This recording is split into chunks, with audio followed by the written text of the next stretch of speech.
사랑하는 성도 여러분, 고요한 이 시간, 주님의 이름으로 평안을 전합니다. 여기는 여러분의 영혼의 쉼터, 하나님의 깊은 지혜가 샘솟는 성경 지혜 채널입니다. 하루의 모든 무거운 짐을 내려놓고 잠시 주님의 따스한 품에 안겨 위로와 회복을 얻는 귀한 시간이 되기를 소망합니다. 혹시 지금 오랜 질병으로 인해 몸과 마음이 모두 지쳐 계시지는 않습니까? 병상에 누워 창밖을 바라보며 이전에 건강했던 날들을 그리워하며 남몰래 눈물 짓고 있지는 않으신가요? 어쩌면 의사의 차가운 진단 앞에서 가슴이 철렁 내려앉고 앞으로의 날들이 캄캄한 어둠처럼 느껴지는 분도 계실지 모르겠습니다. 하지만 사랑하는 여러분, 기억하십시오. 우리의 모든 아픔과 눈물을 아시는 주님께서 바로 지금 여러분 곁에 함께 하십니다. 인간의 지식과 의술이 끝나는 그곳에서 우리 하나님의 놀라운 역사는 시작됩니다. 오늘 이 밤 우리가 함께 드리는 간절한 기도와 살아있는 말씀을 통해 하늘의 문이 열리고 기적과 같은 치유의 빛이 여러분의 삶에 임하게 될 줄 믿습니다. 이 채널과 함께 그리고 무엇보다 우리를 사랑하시는 주님과 함께라면 능히 모든 아픔을 이겨내고 다시 일어설 수 있습니다. 첫 번째 약속. 절망의 자리에서 희망을 선포하십니다. 우리가 질병의 고통 속에 깊이 잠겨 있을 때 가장 먼저 찾아오는 감정은 아마도 두려움과 외로움일 것입니다. 나 혼자구나. 아무도 내 아픔을 이해하지 못하는구나 하는 생각에 사로잡혀 깊은 절망의 늪으로 빠져들기 쉽습니다. 그러나 성경은 바로 그 순간 하나님께서 우리와 함께 하신다고 분명히 약속하고 계십니다. 이사야서 41장 10절 말씀입니다. 두려워하지 말라. 내가 너와 함께함이라. 놀라지 말라. 나는 내 하나님이 됨이라. 내가 너를 굳세게 하리라. 참으로 너를 도와주리라. 참으로 나의 의로운 오른손으로 너를 붙들리라. 아멘. 이 얼마나 큰 위로와 능력의 말씀입니까? 하나님께서는 우리에게 그저 두려워하지 말라고 명령만 하시는 것이 아니라 그 이유를 분명하게 말씀해 주십니다. 바로 내가 너와 함께하기 때문이라는 것입니다. 전능하신 창조주 하나님, 온 우주를 말씀으로 지으신 그분께서 바로 지금 나의 하나님이 되어주시고 연약한 나를 강한 팔로 붙들고 계시다고 약속하십니다. 병원 침대에 홀로 누워 외로운 밤을 보내고 계십니까? 약을 먹어도 좀처럼 나아지지 않는 통증 때문에 신음하고 계십니까? 바로 그 자리가 주님의 의로운 오른손이 당신을 붙들고 계시는 기적의 현장임을 믿으시기 바랍니다. 세상의 모든 소망이 끊어진 것 같은 그 순간에도 우리 주님은 결코 우리를 포기하지 않으십니다. 오히려 가장 가까이 다가오셔서 우리의 신음소리에 귀 기울이시고 우리의 눈물을 친히 닦아주시는 분이십니다. 성경 속 욥의 고난을 기억해 보십시오. 그는 하루아침에 모든 재산과 사랑하는 자녀들을 잃고 심지어는 온몸이 악창으로 뒤덮이는 끔찍한 질병까지 얻게 되었습니다. 친구들은 그를 위로하기는커녕 그의 죄를 지적하며 더 큰 고통을 안겨주었습니다. 그야말로 인간이 겪을 수 있는 최악의 절망 속에서 욥은 처절하게 부르짖었습니다. 하지만 그 고통의 가장 깊은 곳에서 욥은 자신을 외면하지 않으시는 하나님을 만났습니다. 비록 이해할 수 없는 고난이었지만 그는 결국 하나님의 주권을 인정하며 내가 주께 대하여 귀로 듣기만 하였사오나 이제는 눈으로 주를 배움나이다라고 고백하기에 이릅니다. 그리고 하나님께서는 욥의 모든 병을 고치시고 이전보다 갑절의 복을 허락하셨습니다. 사랑하는 여러분, 지금 여러분이 겪고 있는 고통이 마치 욥의 고난처럼 느껴지십니까?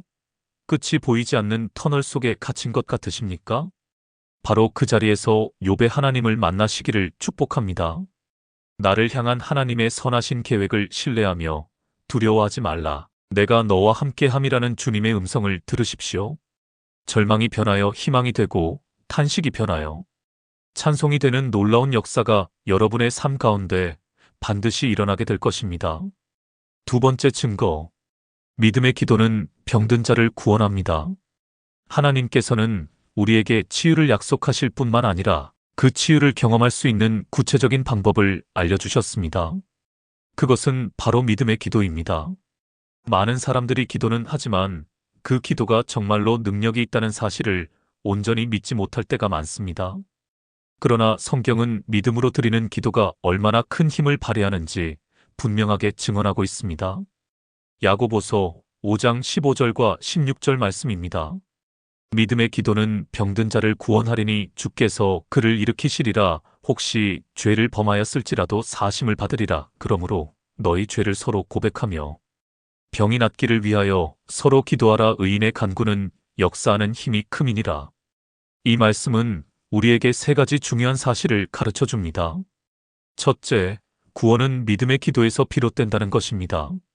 막연한 기대나 주문을 외우는 것 같은 기도가 아니라 하나님의 살아계심과 그분의 능력을 온전히 신뢰하는 마음으로 드리는 기도를 말합니다. 내 생각과 경험으로는 불가능해 보일지라도 하나님께는 능치 못할 일이 없음을 믿는 믿음입니다. 이 믿음으로 기도할 때 주님께서 친히 병든 자를 일으켜 세우시겠다고 약속하셨습니다.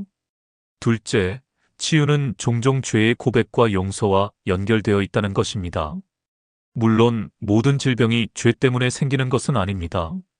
하지만 때때로 우리 마음속에 숨겨진 죄나 용서하지 못하는 미움이 영혼의 병이 되어 육신의 질병으로 이어질 때가 있습니다. 하나님 앞에 정직하게 우리의 연약함을 고백하고 다른 사람의 허물을 용서할 때 막혔던 치유의 통로가 열리고 주님의 회복의 은혜가 임하게 되는 것입니다.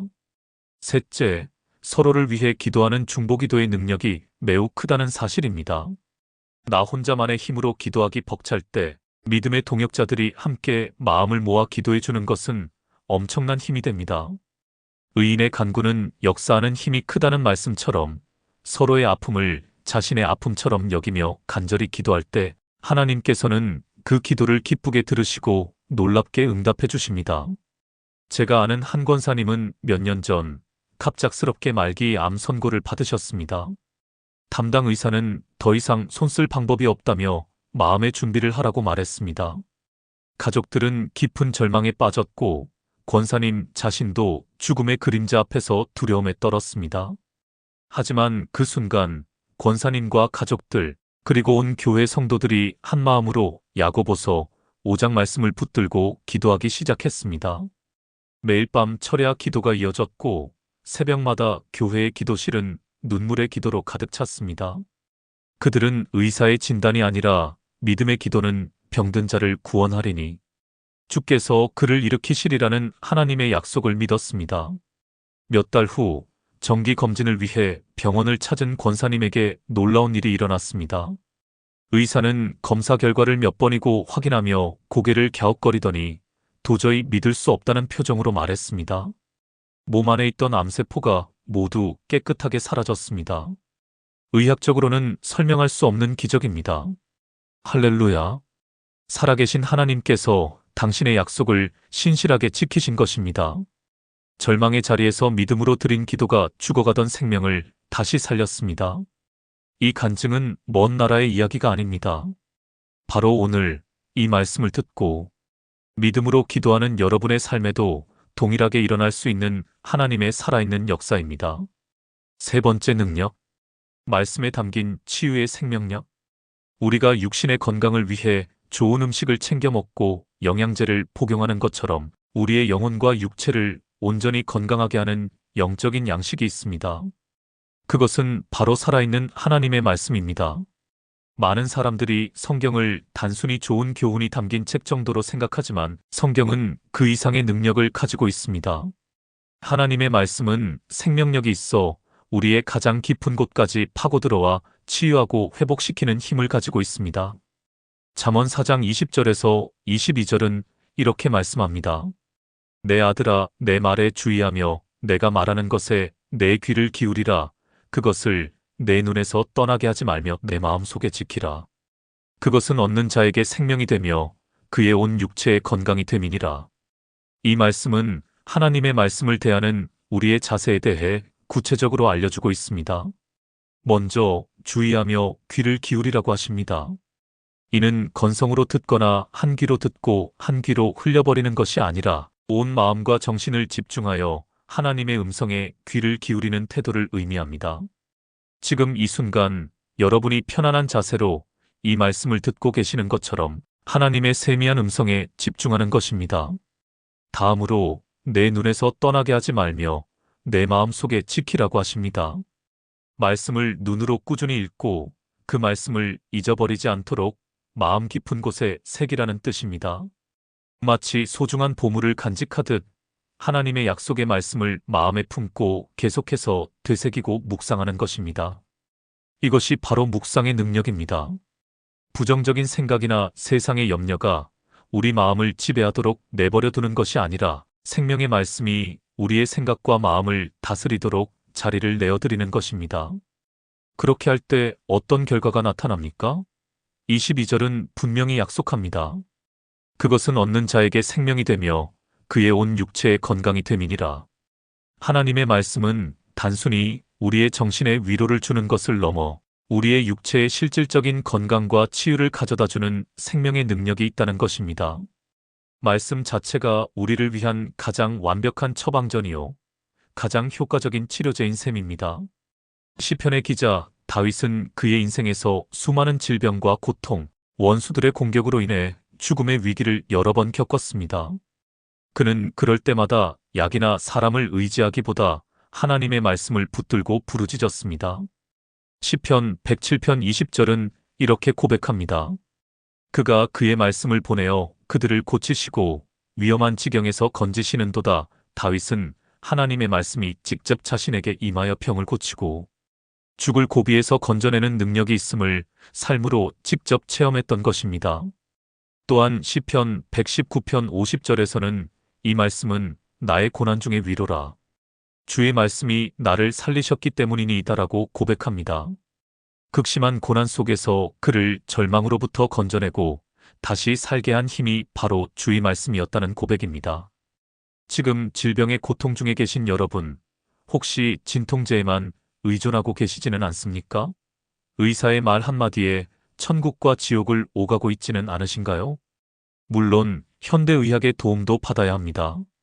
그러나 그보다 먼저 우리에게 생명과 건강을 주시는 하나님의 말씀을 붙드시기 바랍니다. 매일 아침 눈을 뜰 때 고통으로 잠 못 이루는 밤에 치유에 관한 약속의 말씀을 소리내어 읽고 선포하십시오.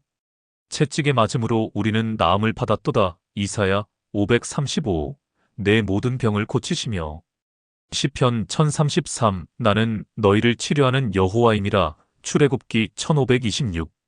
이 생명의 말씀들이 여러분의 생각과 마음을 가득 채울 때 여러분의 아픈 세포 하나하나에 하나님의 치유의 능력이 스며들어 새롭게 살아나는 역사가 나타날 것입니다. 말씀이 육신의 건강이 된다는 이 놀라운 약속을 굳게 믿고 붙드시기를 주님의 이름으로 축원합니다. 네 번째 선물. 예수 그리스도의 이름에 담긴 권세. 우리가 질병과 싸울 때 우리 자신의 힘이나 의지로는 한계에 부딪힐 수밖에 없습니다. 그러나 우리에게는 세상 그 무엇과도 비교할 수 없는 강력한 무기가 있습니다. 그것은 바로 우리를 구원하신 나사렛 예수 그리스도의 이름입니다. 예수님의 이름은 단순한 호칭이 아니라 하늘과 땅의 모든 권세를 담고 있는 능력 그 자체입니다. 사도행전 3장 6절은 이 권세가 어떻게 나타나는지를 생생하게 보여줍니다. 베드로가 이르되 은과 금은 내게 없거니와 내게 있는 이것을 내게 주노니 나사렛 예수 그리스도의 이름으로 일어나 걸으라 하고. 이 말씀의 배경은 이러합니다. 베드로와 요한이 성전으로 기도하러 올라가다가 태어나면서부터 걷지 못하게 된 한 사람을 만납니다. 그는 성전 문 앞에서 사람들에게 구걸하며 하루하루를 연명하고 있었습니다. 그가 베드로를 향해 무언가 얻을 것을 구했을 때 베드로는 단호하게 말합니다. 자신에게는 세상 사람들이 귀하게 여기는 은이나 금은 없지만 그것보다 훨씬 더 귀하고 능력 있는 것을 주겠다고 말입니다. 그것이 바로 나사렛 예수 그리스도의 이름이었습니다. 베드로가 믿음으로 예수님의 이름을 선포하며 그의 손을 잡아 일으키자 평생 굳어있던 그의 발과 발목에 즉시 힘이 생기고 그는 걷고 뛰며 하나님을 찬양했습니다. 이 기적은 우리에게 매우 중요한 영적 원리를 가르쳐 줍니다. 치유와 회복은 우리의 소유나 능력, 지혜에서 비롯되는 것이 아니라는 사실입니다. 베드로에게는 돈도 의학적 지식도 없었습니다. 그러나 그에게는 부활하신 예수 그리스도에 대한 살아있는 믿음이 있었고 그 이름에 담긴 권세를 사용할 줄 알았습니다. 예수님의 이름은 모든 질병과 저주, 어둠의 세력을 결박하고 떠나가게 하는 하나님의 권세입니다. 사랑하는 성도 여러분, 지금 어떤 질병의 이름 앞에 두려워하고 계십니까? 암, 심장병, 당뇨, 희귀병 세상에는 수많은 질병의 이름들이 우리를 낙심하게 만듭니다. 그러나 그 어떤 질병의 이름도 예수라는 이름 앞에서는 힘을 잃게 될 줄 믿으시기 바랍니다. 빌립보서 2장 9절과 10절은 이러므로 하나님이 그를 지극히 높여 모든 이름 위에 뛰어난 이름을 주사 하늘에 있는 자들과 땅에 있는 자들과 땅 아래에 있는 자들로 모든 무릎을 예수의 이름에 꿇게 하시고라고 선포합니다. 그러므로 이제부터 여러분의 기도를 바꾸어 보십시오. 단순히 하나님, 이 병을 고쳐주세요라고 기도하는 것을 넘어 질병을 향해 직접 예수 그리스도의 이름으로 명령하고 선포하십시오. 내 몸을 묶고 있는 이 질병아, 나사렛 예수 그리스도의 이름으로 명하노니 너는 내게서 떠나갈지어다. 내 몸의 모든 세포와 조직은 예수 그리스도의 이름으로 정상이 될지어다. 이렇게 믿음으로 선포할 때 예수님의 이름에 담긴 권세가 여러분의 육신 위에 실제로 나타나게 될 것입니다. 제가 섬기던 교회에 뇌졸중으로 쓰러져 반신이 마비된 한 집사님이 계셨습니다. 건장했던 분이 하루아침에 거동조차 못하게 되자 본인은 물론이고 온 가족이 큰 충격과 슬픔에 빠졌습니다. 의사는 재활을 해도 이전처럼 걷기는 어려울 것이라는 비관적인 전망을 내놓았습니다. 병문안을 갈 때마다 집사님은 천장만 바라보며 깊은 한숨을 쉬셨습니다. 그때 저희 교육자들과 성도들은 병실에 모여 집사님의 몸에 손을 얹고 간절히 기도하기 시작했습니다. 우리는 의사의 진단이나 눈에 보이는 현실을 바라보지 않았습니다. 오직 나면서부터 걷지 못하던 자를 일으키신 예수 그리스도의 이름을 의지했습니다. 사랑하는 주님, 저희에게는 은과 금이 없지만 우리에게 주신 나사렛 예수 그리스도의 이름의 권세로 기도합니다. 마비된 신경과 근육을 주님께서 친히 만져주시고 예수님의 이름으로 명하노니 다시 일어나 걷게 하여 주옵소서. 매일같이 그 기도는 계속되었습니다. 놀랍게도 몇 주가 지나자 아무 감각이 없던 집사님의 손가락 끝이 미세하게 움직이기 시작했습니다. 그 작은 움직임은 우리 모두에게 큰 희망이 되었습니다. 그리고 몇 달 후 집사님은 보조기구에 의지해 한 걸음 한 걸음 발을 떼기 시작했고 마침내 1년 뒤에는 자신의 두 발로 걸어서 다시 교회에 나오셨습니다. 할렐루야! 이것이 바로 죽은 자를 살리시고 모든 질병을 다스리시는 예수 그리스도의 이름에 담긴 능력입니다. 여러분의 삶에도 이 놀라운 이름의 권세가 임하기를 축원합니다. 5번째 통로, 성령의 기름 부으심과 치유. 예수님께서 이 땅에서 행하신 모든 치유 사역의 중심에는 바로 성령님이 계셨습니다. 예수님께서는 하나님의 아들이셨지만 공생애를 시작하시기 전 요단강에서 세례를 받으실 때 성령으로 충만함을 입으셨고 그 능력으로 사역하셨습니다. 성령의 임재와 능력을 빼고는 하나님의 치유를 온전히 설명할 수 없습니다. 예수님께서 자신의 사역이 무엇인지 처음으로 선포하신 이사야 61장 1절 말씀은 이를 잘 보여줍니다. 주 여호와의 영이 내게 내리셨으니 이는 여호와께서 내게 기름을 부으사 가난한 자에게 아름다운 소식을 전하게 하려 하심이라. 나를 보내사 마음이 상한 자를 고치며 포로된 자에게 자유를, 갇힌 자에게 노임을 선포하며. 여기서 기름을 부으셨다는 것은 성령의 임재와 능력이 그 위에 임했다는 의미입니다. 성령님께서 임하실 때 나타나는 역사는 실로 놀랍습니다. 단순히 육신의 질병만을 고치시는 것이 아니라 마음이 상한 자, 즉 깊은 상처와 슬픔으로 고통받는 자를 고치십니다. 죄와 절망에 포로된 자에게 참된 자유를 주시고 어둠의 권세에 갇힌 자에게 해방을 선포하십니다. 이처럼 성령의 치유는 우리의 몸과 마음, 영혼을 모두 아우르는 전인적인 회복을 의미합니다. 오늘날 많은 사람들이 육신의 질병뿐만 아니라 우울증, 불면증, 공황장애와 같은 마음의 병으로 고통받고 있습니다. 과거의 아픈 상처에 얽매여 앞으로 나아가지 못하고 용서하지 못하는 미움 때문에 영혼이 병들어 있기도 합니다. 아무리 좋은 약을 먹고 상담을 받아도 근본적인 해결이 되지 않는 이유는 그 뿌리가 영적인 문제와 연결되어 있기 때문일 수 있습니다. 바로 이때 우리에게 필요한 것이 성령의 기름 부으심입니다. 성령님은 보혜사, 즉 우리 곁에서 우리를 돕고 위로하시는 분입니다. 우리가 기도할 때 성령님께서는 우리의 연약함을 도우시고 말할 수 없는 탄식으로 우리를 위해 친히 간구하십니다. 또한 성령님은 진리의 영이심으로 우리에게 질병의 근본적인 원인이 무엇인지 깨닫게 하시고 하나님의 치유의 말씀이 우리 마음판에 새겨지도록 도우십니다. 거칠고 완고했던 우리의 마음을 부드럽게 하시고 상처로 얼룩진 감정을 따뜻하게 어루만져 주십니다. 예수님께서 이 땅을 떠나시면서 제자들에게 약속하신 것이 바로 이 성령님이었습니다. 그리고 오순절날 마가의 다락방에 모여 기도하던 제자들에게 불의 혀처럼 갈라지는 성령이 임했을 때 그들은 완전히 새로운 사람으로 변화되었습니다. 두려움에 떨던 자들이 담대하게 복음을 전파했고 그들의 손을 통해 수많은 병자가 고침을 받고 귀신이 떠나가는 놀라운 역사가 일어났습니다. 사도행전은 바로 성령행전이라 불릴 만큼 초대교회의 모든 사역은 성령의 능력으로 이루어졌습니다. 사랑하는 성도 여러분, 그 성령님은 2000년 전에만 역사하신 분이 아닙니다.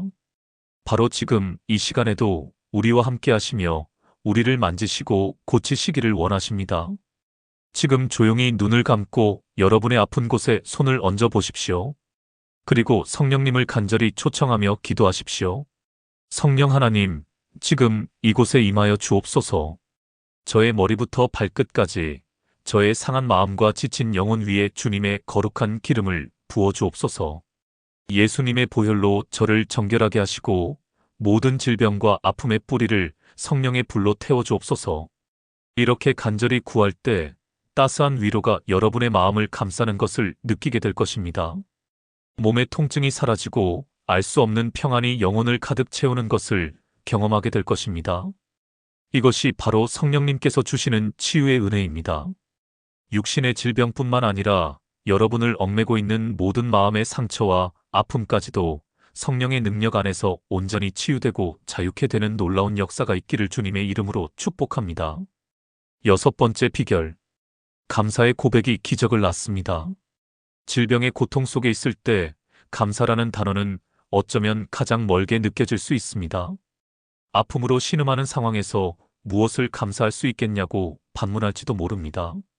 그러나 성경은 놀랍게도 우리의 상황과 환경을 뛰어넘는 감사의 고백이야말로 하나님의 기적을 체험하는 가장 강력한 비결 중 하나라고 가르치고 있습니다. 빌립보서 4장 6절과 7절 말씀입니다. 아무것도 염려하지 말고 다만 모든 일에 기도와 간구로 너희 구할 것을 감사함으로 하나님께 아뢰라. 그리하면 모든 지각에 뛰어난 하나님의 평강이 그리스도 예수 안에서 너희 마음과 생각을 지키시리라. 이 말씀은 우리의 기도에 반드시 포함되어야 할 중요한 요소가 바로 감사임을 강조합니다. 우리는 보통 문제가 해결된 후에 병이 다 나은 후에 감사하려고 합니다. 하지만 하나님께서는 아직 응답받지 못한 상황 속에서도 심지어 고통이 여전한 그 순간에도 먼저 감사함으로 아뢰라고 말씀하십니다. 이것은 아직 보이지 않는 것을 이미 이루어진 것처럼 믿고 고백하는 선취적인 믿음의 표현입니다. 왜 감사가 이토록 중요할까요? 감사는 우리의 시선을 문제 자체에서 문제를 해결하실 수 있는 전능하신 하나님께로 옮겨주기 때문입니다. 우리가 고통과 아픔에만 집중하면 우리의 마음은 염려와 두려움, 불평과 원망으로 가득 차게 됩니다. 이러한 부정적인 감정들은 오히려 치유의 문을 가로막는 장애물이 됩니다. 그러나 우리가 입을 열어 감사를 고백하기 시작할 때 놀라운 영적 변화가 일어납니다. 지금은 아프지만 나를 지으신 하나님께서 반드시 고쳐주실 것을 믿고 감사합니다. 숨 쉴 수 있음에 감사합니다. 오늘 하루의 생명을 주심에 감사합니다. 이렇게 작은 것부터 감사를 찾아 고백할 때 우리의 마음과 생각을 짓누르던 어둠의 권세는 힘을 잃고 떠나가기 시작합니다. 그리고 그 자리에 하나님의 평강이 임하게 됩니다. 이 평강은 세상이 주는 것과 같지 않습니다. 모든 상황을 이해할 수 없어도, 모든 문제가 해결되지 않았어도 우리 마음 깊은 곳에서부터 솟아나는 하늘의 평안입니다. 이 평강이 우리 마음과 생각을 지켜줄 때 우리는 더 이상 질병의 고통에 압도당하지 않고 오히려 그 고통을 다스리며 믿음으로 인내할 수 있는 힘을 얻게 됩니다. 누가복음 17장에 나오는 10명의 나병 환자 이야기는 감사하는 믿음이 어떤 결과를 가져오는지를 잘 보여줍니다. 그들은 멀리서 예수님을 향해 자신들을 불쌍히 여겨달라고 소리쳤습니다. 예수님께서는 그들에게 가서 제사장들에게 너희 몸을 보이라고 말씀하셨습니다. 그들의 몸은 아직 조금도 낫지 않았지만 그들은 예수님의 말씀을 믿고 순종하여 제사장에게로 가는 길을 떠났습니다. 놀라운 일은 바로 그 가는 도중에 일어났습니다. 그들의 몸이 깨끗하게 치유된 것입니다. 그런데 더 중요한 사건이 그 뒤에 이어집니다. 10명 중 단 한 사람, 사마리아 사람만이 자기의 병이 나은 것을 보고 큰 소리로 하나님께 영광을 돌리며 돌아와 예수님의 발 앞에 엎드려 감사했습니다. 그때 예수님께서 안타까워하며 물으십니다. 10사람이 다 깨끗함을 받지 아니하였느냐? 그 9은 어디 있느냐? 그리고 감사하러 돌아온 그 사람에게 이렇게 선포하십니다. 일어나 가라, 내 믿음이 너를 구원하였느니라. 9명은 육신의 질병은 고침받았지만 구원이라는 더 큰 축복은 놓치고 말았습니다. 오직 감사할 줄 알았던 한 사람만이 육체의 치유를 넘어 영혼의 구원이라는 온전한 회복을 선물로 받게 된 것입니다. 제가 아는 한 젊은 자매님은 원인 모를 만성 통증과 피로감으로 오랫동안 고생했습니다. 여러 병원을 다녀봤지만 뚜렷한 병명도 찾지 못한 채 하루하루를 무기력하게 보내야 했습니다. 그녀의 삶은 불평과 원망으로 가득했습니다. 그러던 어느 날 한 신앙의 선배로부터 감사일기를 써보라는 권면을 받았습니다. 처음에는 쓸 내용이 하나도 없다고 생각했습니다. 하지만 억지로 오늘 아침 눈을 뜨게 해주셔서 감사합니다. 따뜻한 물 한 잔 마실 수 있어서 감사합니다. 와 같이 아주 사소한 것부터 적기 시작했습니다. 하루, 이틀, 한 달이 지나면서 놀라운 변화가 나타났습니다. 감사할 조건들을 억지로 찾던 것이 어느새 삶의 모든 순간에서 감사가 자연스럽게 터져나오기 시작한 것입니다. 그리고 더 놀라운 것은 그녀의 마음이 감사로 채워지기 시작하면서부터 원인 모를 통증이 서서히 사라지고 몸에 활력이 생기기 시작했다는 점입니다. 감사가 그녀의 병든 영혼을 먼저 치유했고 영혼의 치유가 육신의 치유로 이어진 것입니다. 사랑하는 여러분, 지금 어떤 상황에 있든지 감사를 선택하십시오. 감사는 고통의 한복판에서 피우는 가장 아름다운 믿음의 꽃입니다. 그리고 그 감사의 향기는 하늘 보좌에 닿아 여러분의 삶에 놀라운 기적을 끌어당기는 통로가 될 것입니다. 감사함으로 하나님께 아랠 때 세상이 줄 수도 알 수도 없는 하나님의 평강이 여러분의 마음과 생각을 온전히 지켜주실 것입니다. 7번째 깨달음. 고난을 통하여 주시는 유익. 우리가 질병이라는 깊고 어두운 터널을 지날 때 우리는 종종 하나님, 왜 저에게 이런 고통을 허락하십니까? 라고 묻게 됩니다. 고통 그 자체는 결코 선한 것이 아니며 하나님께서 우리의 아픔을 기뻐하시는 분도 결코 아닙니다. 하지만 전능하시고 선하신 하나님께서는 우리가 겪는 고난까지도 합력하여 선을 이루시는 분이심을 성경은 가르쳐주고 있습니다. 즉, 질병의 고통 속에는 우리가 미처 깨닫지 못하는 영적인 유익과 하나님의 깊은 뜻이 숨겨져 있을 수 있다는 것입니다. 로마서 5장 3절과 4절은 이 신비를 이렇게 설명합니다. 다만 이뿐 아니라 우리가 환난 중에도 즐거워하나니 이는 환난은 인내를, 인내는 연단을, 연단은 소망을 이루는 줄 알미로다. 사도 바울은 놀랍게도 환난 중에 즐거워한다고 고백합니다. 어떻게 그것이 가능할까요? 그것은 환난, 즉 질병과 같은 고통이 주는 최종적인 열매가 무엇인지를 믿음의 눈으로 바라보았기 때문입니다. 고통의 시간은 우리에게 인내를 가르칩니다. 조급하고 쉽게 포기하던 우리가 하나님의 때를 잠잠히 기다리는 법을 배우게 됩니다. 이 인내의 과정을 통해 우리의 믿음은 불순물이 제거된 순금처럼 단단해지는 연단의 시간을 거치게 됩니다. 우리의 모난 성품이 깎이고 교만했던 마음이 깨어지며 오직 주님만 의지하는 겸손한 사람으로 빚어지는 것입니다. 그리고 이 연단된 인격은 마침내 흔들리지 않는 소망을 낳습니다. 이 소망은 병이 나을 것이다라는 막연한 기대감을 넘어 이 세상이 전부가 아니며 우리에게는 영원한 하나님 나라가 예비되어 있다는 거룩한 소망입니다.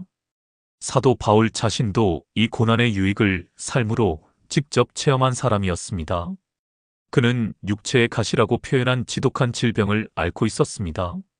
그는 이 병이 낫기를 3번이나 간절히 주님께 간구했습니다. 그러나 주님의 응답은 내 은혜가 내게 족하도다. 이는 내 능력이 약한 데서 온전하여짐이라는 것이었습니다. 이 응답을 깨달은 후 바울은 오히려 자신의 여러 약한 것들에 대하여 자랑하기 시작했습니다. 자신의 연약함이 드러나는 바로 그 자리에 그리스도의 능력이 머물고 온전히 나타나는 통로가 됨을 알았기 때문입니다. 어쩌면 지금 이 순간 하나님께서 여러분의 기도에 침묵하시는 것처럼 느껴질 수 있습니다. 아무리 기도해도 병이 낫지 않는 것 같아 낙심하고 계실지도 모릅니다. 그러나 기억하십시오. 하나님께서는 여러분의 기도를 모두 듣고 계십니다. 그리고 그 고통의 시간을 통해 여러분의 믿음을 더욱 깊고 순수하게 만들고 계실지 모릅니다. 세상의 건강이나 물질을 의지하던 마음을 내려놓고 오직 하나님 한 분만으로 만족하는 법을 가르치고 계시는 것입니다. 이 고난의 학교를 믿음으로 잘 통과할 때 여러분은 이전과는 비교할 수 없는 영적인 성숙을 이루고 장차 다른 아픈 사람들을 위로하는 능력의 통로로 쓰임받게 될 것입니다. 제가 아는 한 사업가 장로님이 계셨습니다. 그는 젊어서부터 사업에 큰 성공을 거두어 많은 부와 명예를 얻었습니다. 늘 자신감에 차 있었고 자신의 능력과 지혜를 굳게 믿었던 분이었습니다. 그러나 어느 날 갑작스러운 심장마비로 쓰러져 생사를 넘나드는 큰 수술을 받게 되었습니다. 모든 사업을 내려놓고 병상에 누워 지내는 몇 달 동안 그는 자신의 인생이 얼마나 허무한 모래성 위에 세워져 있었는지를 처절하게 깨닫게 되었습니다. 자신의 힘으로는 수만 번 제대로 쉴 수 없는 연약한 존재임을 인정하게 된 것입니다. 그때서야 비로소 그는 겸손히 무릎 꿇고 진심으로 하나님을 찾기 시작했습니다. 그는 훗날 이렇게 간증했습니다. 저에게 심장병은 저주가 아니라 축복이었습니다.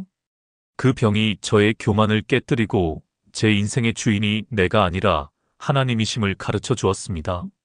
저는 육신의 심장은 약해졌지만 제 영혼의 심장은 그 어느 때보다 건강하고 힘차게 뛰고 있습니다. 할렐루야. 하나님께서는 때로 우리의 건강을 잠시 거두어 가심으로써 우리에게 영원한 생명과 바꿀 수 없는 더 귀한 것을 주시는 분이십니다. 8번째 믿음. 치유하시는 하나님을 끝까지 신뢰함. 치유를 향한 우리의 믿음의 여정은 때로 길고 지루하게 느껴질 수 있습니다. 기도하자마자 즉시 병이 낫는 기적을 체험하기도 하지만 어떤 경우에는 몇 달 혹은 몇 년이 지나도 아무런 변화가 없는 것처럼 보일 때도 있습니다. 바로 이때 우리의 믿음이 시험대에 오르게 됩니다. 눈에 보이는 증거가 없을 때에도 우리는 과연 하나님의 신실하심을 끝까지 붙들 수 있을까요? 히브리서 11장 1절은 믿음의 본질에 대해 이렇게 정의합니다. 믿음은 바라는 것들의 실상이요 보이지 않는 것들의 증거니. 참된 믿음은 눈에 보이는 현실에 근거하는 것이 아닙니다. 오히려 눈에 보이지 않는 하나님의 약속을 더 확실한 증거로 붙잡는 것입니다.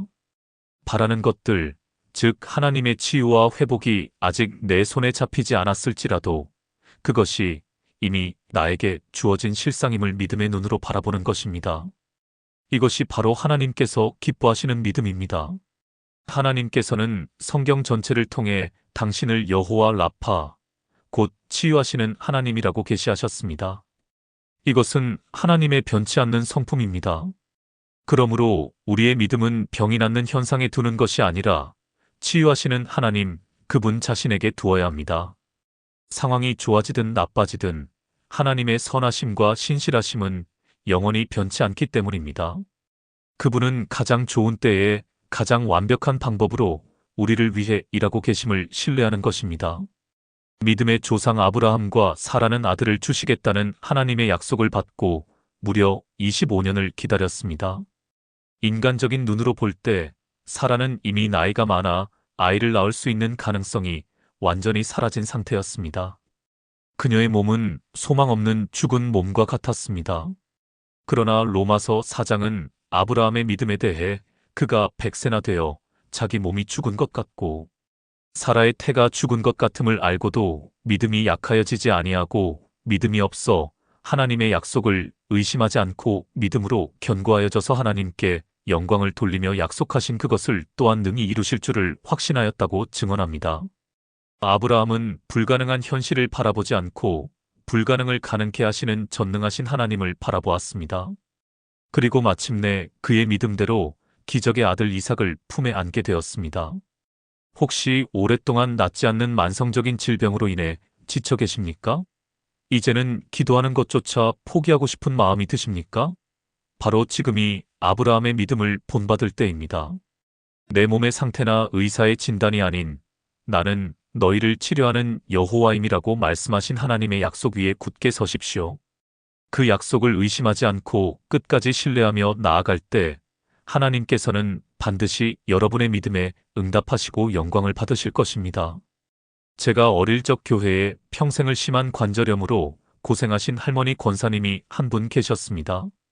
궂은 날이면 손마디가 뒤틀리는 고통에 밤잠을 설치셨고 걸음걸이도 늘 불편해 보이셨습니다. 권사님은 수십 년간 그 병이 낫기를 위해 기도하셨지만 세상 떠나시는 날까지 그 병은 권사님과 함께 했습니다. 어떤 사람들은 저분은 믿음이 부족해서 병이 낫지 않나 봐라고 수군거리기도 했습니다. 그러나 권사님의 얼굴에서는 단 한 번도 불평이나 원망의 그늘을 찾아볼 수 없었습니다. 오히려 늘 천사와 같은 온화한 미소로 성도들을 위로하고 격려해 주셨습니다.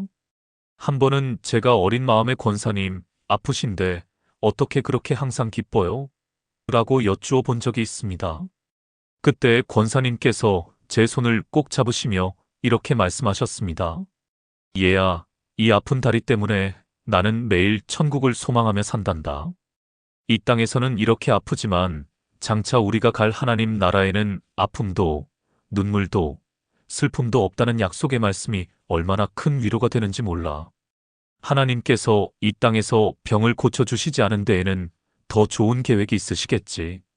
나는 그저 나를 사랑하시는 하나님을 끝까지 믿을 뿐이란다. 그 권사님은 육신의 완전한 치유를 이 땅에서 경험하지는 못했지만 그녀의 믿음은 그 어떤 건강한 사람보다 더 깊고 빛났습니다. 그녀는 고통을 통해 장차 누릴 영원한 소망을 붙들었고 하나님을 향한 절대적인 신뢰를 보여주었습니다. 치유는 하나님의 주권에 속한 것입니다. 우리의 할 일은 결과에 상관없이 어제나 오늘이나 영원토록 동일하신 신실하신 하나님 아버지를 끝까지 믿고 의지하는 것입니다. 그 믿음 안에서 참된 평안과 승리를 누리시는 저와 여러분이 되기를 간절히 소망합니다. 약속의 말씀을 붙들고 일어서십시오. 사랑하는 성도 여러분, 오늘 우리는 질병의 고통 속에서 우리를 건져주시는 하나님의 놀라운 은혜와 능력에 대해 함께 말씀을 나누었습니다. 하나님께서는 절망의 자리에서 우리와 함께 하시며 두려워 말라고 위로하시고 이사야 41장 믿음의 기도를 통해 병든 자를 일으키시겠다고 약속하셨습니다. 야고보서 5장 하나님의 살아있는 말씀 자체가 우리 육체의 건강이 되며 잠언 4장 나사렛 예수 그리스도의 이름에는 모든 질병을 굴복시키는 권세가 담겨 있습니다. 사도행전 3장 또한 성령의 기름 부으심은 우리의 몸과 마음과 영혼을 전인적으로 치유하시며 이사야 61장 고통 속에서도 드리는 감사의 고백은 기적을 낳는 통로가 됩니다. 빌립보서 4장 때로는 이 고난의 시간이 우리의 믿음을 연단하여 거룩한 소망을 이루게 하는 축복의 과정이 되기도 하며 로마서 5장 우리는 눈에 보이는 증거가 없을지라도 치유하시는 하나님을 끝까지 신뢰해야 합니다. 히브리서 11장 이 모든 약속의 말씀을 여러분의 마음 깊이 새기시기를 바랍니다. 질병의 고통이 여러분의 삶을 무너뜨리도록 내버려 두지 마십시오. 여러분은 혼자가 아닙니다. 전능하신 하나님께서 지금 여러분의 손을 붙잡고 계십니다. 이제 그 말씀을 의지하여 믿음으로 일어나 빛을 발할 시간입니다. 이제 우리 함께 기도하겠습니다. 사랑과 자비가 풍성하신 하나님 아버지, 오늘 이 시간 육신의 질병과 마음의 상처로 고통받는 주님의 사랑하는 자녀들을 위해 간절히 기도합니다. 주님, 저희의 연약함을 아시오니 긍휼을 베풀어 주옵소서. 병상에 누워 신음하는 당신의 자녀들을 찾아가 주시고 그 아픈 모든 부위를 주님의 능력의 손으로 친히 안수하여 주옵소서. 머리부터 발끝까지 예수 그리스도의 보혈로 덮어주시고 모든 더러운 질병과 악한 세력은 나사렛 예수 그리스도의 이름으로 명하노니 지금 즉시 묶임을 받고 떠나갈지어다. 암세포는 소멸될지어다. 마비된 신경은 살아날지어다. 염증은 사라지고 고통은 멎을지어다. 잠 못 들게 하는 불면의 영은 떠나가고 주님께서 주시는 참된 평안과 안식을 누리게 하옵소서. 또한 환우들을 돌보느라 지쳐있는 가족들에게도 새 힘을 더하여 주시고 끝까지 믿음으로 소망을 잃지 않도록 붙들어 주옵소서. 이 모든 고통의 과정을 통해 주님의 살아계심을 체험하게 하시고 마침내 치유의 기적을 통해 오직 하나님께만 영광 돌리는 복된 삶이 되게 하여 주옵소서. 살아계신 우리 주 예수 그리스도의 이름으로 간절히 기도드립니다. 아멘. 이 말씀의 은혜를 삶으로 경험하고 계신 분이라면 댓글에 아멘으로 화답해 주십시오. 여러분의 믿음의 고백 위에 하나님의 놀라운 치유의 역사가 임하게 될 것입니다. 주변에 나와 같이 힘든 시간을 보내는 이들에게 이 영상을 공유하여 주님의 위로를 전해 주십시오. 또한 구독과 좋아요를 누르시면 주님의 은혜가 담긴 새로운 영상을 더 빨리 받아보실 수 있습니다. 하나님의 은혜가 여러분의 가정에 가득하기를 기도합니다. 시청해 주셔서 진심으로 감사드립니다.